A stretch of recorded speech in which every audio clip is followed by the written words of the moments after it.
Saudara-saudari yang terkasih di dalam Yesus Kristus, berjumpa kembali di dalam renungan harian masa Prapaskah, Rabu 10 Maret 2021. Sebelum kita mendengarkan sabda Tuhan hari ini, marilah kita berdoa terlebih dahulu. Dalam nama Bapa dan Putra dan Roh Kudus. Amin. Tuhan Yesus yang penuh kasih, terima kasih karena Engkau melimpahi berkat dalam hidup kami. Sebentar Tuhan, kami akan mendengarkan firman-Mu hari ini. Kiranya Engkau membuka hati dan pikiran kami sehingga dapat meresapi setiap sabda-Mu hari ini. Selalu berkati kami Tuhan di dalam kami menjalani hari-hari kami hari ini.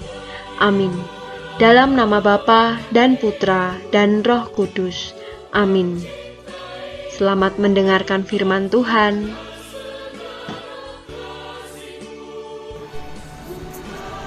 Bacaan Injil hari ini diambil dari Injil Matius bab 5 ayat 17 sampai 19.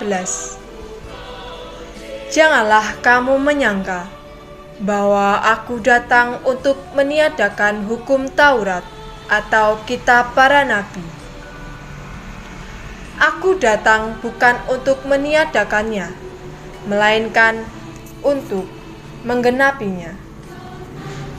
Karena aku berkata kepadamu, sesungguhnya selama belum lenyap langit dan bumi ini, satu iota atau satu titik pun tidak akan ditiadakan dari hukum Taurat sebelum semuanya terjadi.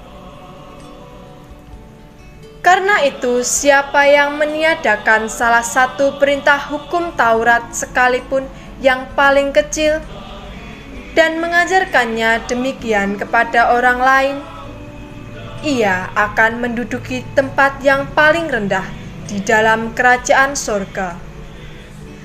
Tetapi siapa yang melakukan dan mengajarkan segala perintah-perintah hukum Taurat, ia akan menduduki tempat yang paling tinggi di dalam kerajaan sorga. Demikianlah Injil Tuhan. Terpujilah Kristus.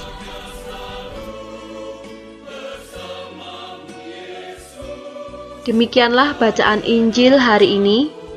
Kemudian kita akan melanjutkan melalui renungan masa Prapaskah hari ini, yaitu mengambil perikop, demikianlah hendaknya terangmu bercahaya di depan orang, supaya mereka melihat perbuatanmu yang baik dan memuliakan Bapamu yang di surga. Saudara-saudari yang terkasih, atribut dan simbol-simbol kekatolikan sangat mudah kita jumpai, bahkan kita kenakan. Misalnya rosario, gelang, kalung salib, kaos bergambar Yesus, dan lain sebagainya. Hal-hal sederhana itu dengan sangat mudah dikenali oleh masyarakat, dan tampilan luaran dengan simbol-simbol kekatolikan menunjukkan kepercayaan diri dan kebanggaan sebagai seorang Katolik.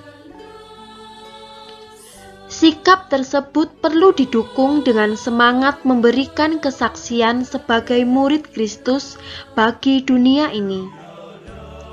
Kesaksian yang dapat kita wujudkan adalah menjadi terang Kristus. Arti terang dapat kita lihat dari Injil hari ini, yakni perbuatan yang baik dan memuliakan Bapa. Itulah makna terang sejati, yakni mampu memuliakan Allah sekaligus pula mengamalkan perbuatan yang baik kepada sesama. Kita telah dibaptis sehingga diangkat menjadi anak-anak terang Kristus. Persoalan yang kerap kali dihadapi oleh gereja, yakni umat lebih memilih menjadi Katolik pasif daripada aktif.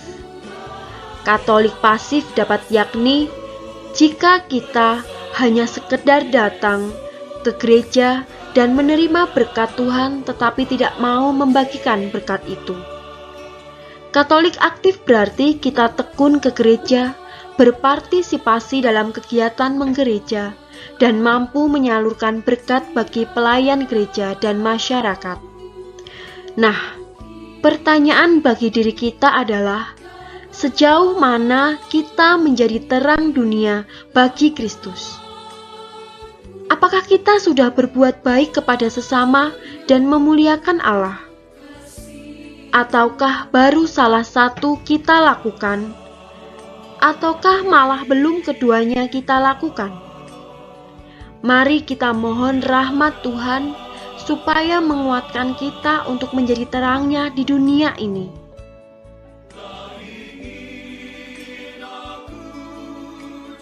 Demikianlah renungan masa Prapaskah hari ini. Kiranya kita dapat bersama-sama memohon rahmat Tuhan untuk menguatkan kita untuk menjadi terangnya bagi dunia ini. Marilah kita tutup perjumpaan kita dengan doa penutup. Dalam nama Bapa dan Putra dan Roh Kudus. Amin. Tuhan Yesus Kristus, sabdamu hari ini sungguh membuka hati kami untuk dapat menguatkan kami untuk menjadi terang-Mu di dunia ini. Tuhan Yesus yang baik, kami mohon, hadirlah di dalam hati kami, sehingga kami dapat memancarkan sinar-Mu untuk sesama kami dan untuk dunia ini, untuk mau terlibat aktif di dalam kegiatan gereja, untuk mau membantu sesama kami, dan untuk mau berbagi dengan sesama kami, sehingga kami dapat menjadi pewarta sabda-Mu di tengah-tengah dunia ini. Tuhan, kami serahkan segala aktivitas kami hari ini ke dalam tangan kuasa-Mu. Amin. Dalam nama Bapa dan Putra dan Roh Kudus. Amin. Demikianlah renungan masa Prapaskah hari ini. Semoga kita semakin menjadi pribadi yang lebih baik, yang dapat memancarkan terang Kristus di tengah dunia ini. Sampai jumpa di dalam perjumpaan kita selanjutnya melalui renungan harian masa Prapaskah. Berkah dalam, terima kasih.